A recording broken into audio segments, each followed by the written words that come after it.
اليوم وأخيرا حلقة جديدة من مسلسل غابي مارو الأكوث. هذا المسلسل يا صديقي من عالم آخر. ايه رأيكم؟ أنفع في الشغلانة مش كده؟ عايز أقولك إن أنت لو بعد اللقطة دي ما عملتش لايك للفيديو أنا بجد هزعل، لأنك ما بتقدرش المواهب خالص. أنت ليه؟ وإزاي؟ وإمتى؟ روح اعمل لايك ناو. سلام على اجدع ناس، واهلا بيكم فيديو جديد. نصيحه مني لو انت ما اتفرجتش على الحلقه اللي فاتت روح اتفرج عليها عشان تربط الاحداث ببعض. وخلينا نبدا. بتبدأ الحلقة التانية بيامادا وبتحكي عن نفسها وهي طفلة وانبهارها بابوها اللي كان من أمهر الجلادين، وإنه إزاي كان بيعدم المجرمين من غير ما يحسوا بأي ألم، وده حببها في إنها تكون جلادة ماهرة زي أبوها، وفعلا بقت محترفة جدا وبقت بتقتل زيه من غير ما المجرم يحس بأي ألم. في مقابل ده بيراودها مشاعر خوف، ودايما كانت بتشوف الناس اللي قتلتهم صحيوا وبيشدوها، وفي كل مرة كان بيتكرر الموضوع وكانت بتحس بأرق وتوتر شديد، وبتقول ان الاحساس ده بيتقل السيف بتاعها وبيخليه اصعب في الاستخدام. نروح للمكان اللي جمعوا فيه المجرمين المتطوعين اللي هيروحوا ارض النعيم، والقائم على الموضوع ده زعيم كبير اسمه تايشوجان ال11 وبيلقبوه بصاحب السعادة، ولما بيعرض نفسه على المجرمين بيكون ولا فارق معاهم ايه يعني زعيم او حاكم، وبيتصرفوا بهمجية وعنف، وبيكون الحراس مرعوبين من عددهم لانهم لو اتجمعوا عليهم هيسوحوهم. ومن ضمن الرجالة البايظة دي غابي مارو. بيقولوا لهم انتوا هتروحوا لشينسينكو وترجعوا باكسير الحياة اللي بيمنح الخلود،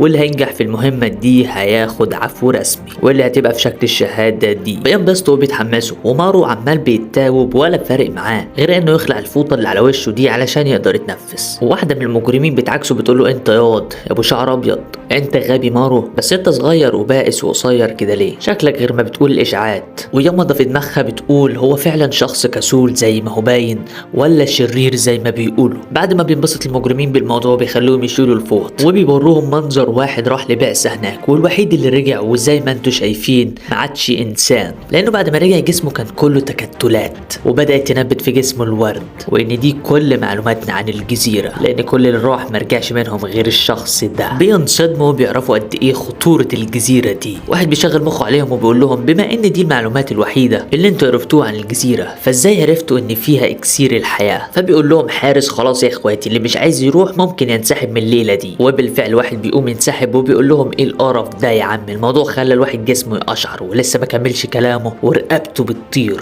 نسيت اقول لكم اول ما توصلوا الجزيرة هنعين عليكم مراقبين، بما انكم محكوم عليكم بالاعدام مسبقا فاي تصرف غير مقبول في الجزيرة هتطير فيها رقابي. والمراقبين دول من عشيرة يامادا اسايمون، يعني لو فكرتم تقلوا ادبكم معاهم هتحصلوا اخوكم اللي لسه واقع حالا، وكمان اللي هيرجع من غير المراقب بتاعه ما يجيش احسن له. يعني نحافظ على بعضنا كده عشان نبقى حلوين، وكمان محتاجينكم تقللوا عددكم عشان احنا محتاجين اقل من كده. المراكب مش هتستحمل العدد ده. لسه واقفين بيفكروا ويلاقوا واحد خانق اللي جنبه وموته فعلا مفيش اي رياكشن من الحراس. يعني هيص يا معلم. بس من غير ما حد يفك ايده يا جماعه بعد اذنكم، وما اقولكش بقى المجزره اللي حصلت. وصاحب السعاده قاعد متكيف من اللي بيحصل، والحارس بتاعه بيقول الراجل ده اتهبل ولا ايه. بينادي صاحب السعاده ويقول له قول لي اسامي الناس اللي عليهم ختم احمر، يعني اللي عندهم قوه استثنائيه، بمعنى اخر عندهم قوه خارقه. ده اولهم على الرغم من سنه صغير ولكن ده رئيس عصابه كامله. ثانيهم الحته دي دي اتورطت في غزو قلعه ساغيرو دي كنويتشي، وبفضل الله قضت على كل خادم في القلعه. سالتهم المعروف بتنين النصل،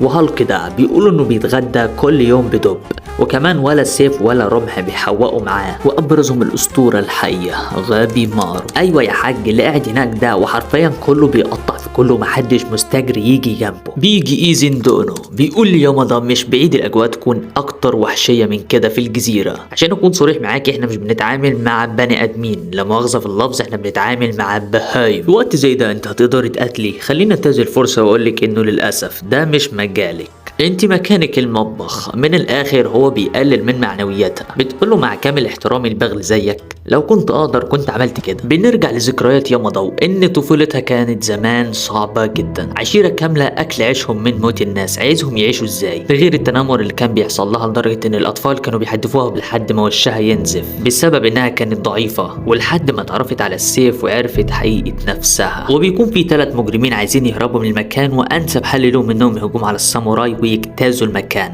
بتشوفهم يامادا وبتقول له عنك انت، عندنا الطلعة دي. بتتشجع وبترفض تقبل على نفسها اي اهانة وهي ساكتة، وبتدخل عليهم فعلا وهي خايفة بس بتقضي عليهم في النهاية. بيدخل مارو في الموضوع اخيرا وبيقول لهم قتل الناس امر غير مقبول بالمرة، انتوا ازاي قابلين حاجة زي كده؟ مفيش طريقة تانية تختاروا بيها مين هيروح غير دي. يمكن نكون كلنا مجرمين بس مش كل واحد فينا قتل عشان هو كان عاوز كده فعلا. مارو ما كانش بيقتل في الناس، شيخ القرية هو اللي كان بيجبره على ده. بيقول له واحد انت ازاي تكلم صاحب السعادة بالطريقة دي؟ يقول له حاسب يا عم انك تقتل الناس وانت مكروه على ده اكتر شيء طبيعي في العالم، انما اللي بيحصل دي فوضى. بينادي الحارس على واحد من المجرمين وبيقول له لو قتلت الراجل ده هوديك البعث. الراجل ما بيصدق وبيحدفه بالحجر بس بيتفاداها، وبيقول مارو في سره هو اللي اجبرني على ده. بقولك يا زميلي هتعورني اعورك وهبوظ لك منظرك. بيقول له انا فكرتك مش عاوز تموت حد. بيقول له هو كذلك بس مش عاوز اموت كمان. واللي جاي ده بقى متعة الحلقة. جاهز يا صديقي للاكشن؟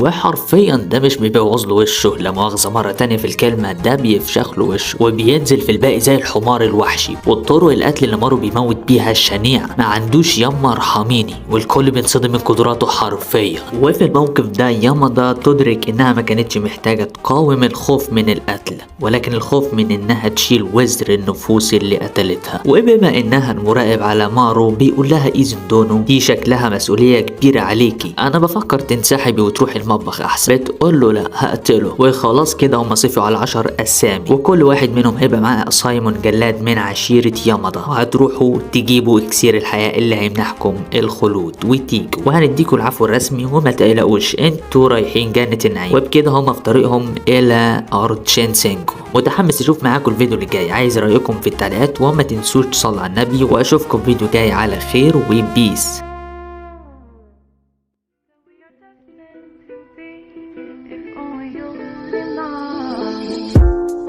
You don't have to be alone again, could I take you by the hand and never go, would I?